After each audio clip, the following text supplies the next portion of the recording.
Your slides are your roadmap, and although they're more of a recommendation than a rule, a very strong recommendation, they'll keep you on track and your audience engaged. With your lesson outlined by your slides, you'll always know what you should be talking about, and your audience will see how it all fits into the bigger picture. This chapter outlines a structure that you can use over and over and over again.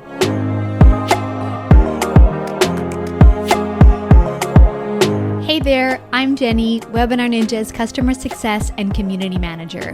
Before we get started, let's talk about what your slides are not, and that is your script. They're visual aids that can guide your lesson. You can write a script that your audience won't see, but we'll get into that a little later. For the purpose of this video, I'll assume that you're hosting a live webinar and that you're selling something. However, if you're not making a sale on your next webinar, you can still benefit from all the information you're about to learn. Simply replace the sales offer slides with one that's dedicated to your webinar's call to action, like a link to your newsletter or your one-on-one onboarding or information service. All right, let's get into it. Your presentation slides will progress as follows: introduction slide, about slide, instructional slides, testimonials, your sales offer or your call to action if you're not selling, Q&A, and a thank you slide. Your title is the first thing your audience sees once you start the broadcast, so it's really important. On this slide, you should have your webinar title, obviously, your company name, logo, and URL. Display your webinar title loud and proud. The title should be the most prominent thing on this slide because it's the reason your attendees came. It's your promise to them, and it's your solution to their pain point. On the next slide, you'll want to include a table of contents so that your attendees know exactly what to expect, which includes, quite importantly, that you'll be making a sale during this lesson and that there's an open Q&A at the end. Mentioning your offer right from the get-go is really important because you want to be upfront that you'll be selling something, in addition to teaching. This is how you can avoid being sleazy when you sell. Okay, next up, the About slide. And the name of the game here is short and sweet. So while it can be really tempting to share a lot about your journey, remember, your audience is patiently waiting for you to deliver on your promise. So in as few words as possible, make the case that your advice is worth taking, and then move on. All right, let's get to the good stuff, the instructional slides. And here you'll apply the 5x3 method that we outlined in our previous video, which you can find linked below. And if you're worried that this sounds like it's not enough, remember this: your audience don't want information, they want results. The fewer steps it takes to get there, the more confident they'll be in your advice because it's more actionable. So for each of your 5 steps within the 5x3, use one title on each of those slides that addresses that step. A rule of thumb here: more slides with less information is far better for attention spans than fewer slides with a lot of information. All right, so now that you've completed your lesson, we've arrived at the honeypot of buyer confidence. Testimonials. You can be compelling. You can have experience and accolades. Your instructions can be easy to understand and actionable, but nothing convinces people to invest like user reviews. Think about it. Who does your audience trust? The person selling who's got a whole lot to gain from their investment, or the person that's just like them who's bought the service and had success with it? Your testimonial page should include 1. A short quote that expresses the efficacy of your work. 2. The name and photo of the person who's giving the review. And 3. The person's company name or some kind of credentials provides credibility to this person.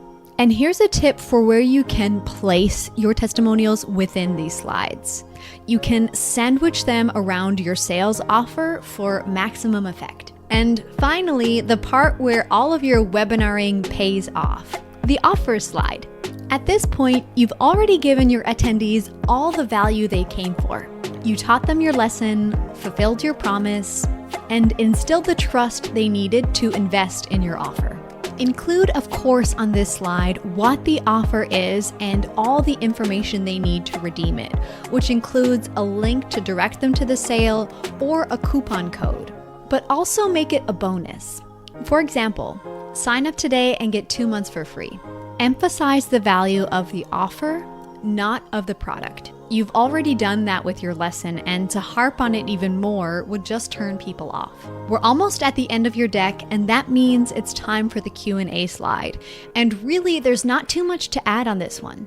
Just make sure that it's branded and that it conveys that the floor is open to questions. Last but not least, we have the thank you slide.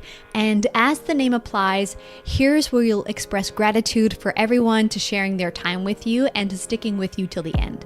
In addition to saying some version of thanks for coming, give them a way to contact you after the webinar has ended, which includes instructions to access the replay and where they can find the links to take advantage of your offer.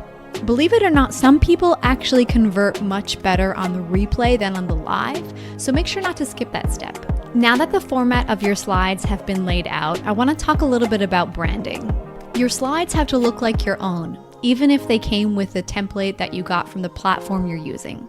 Every slide should include your logo.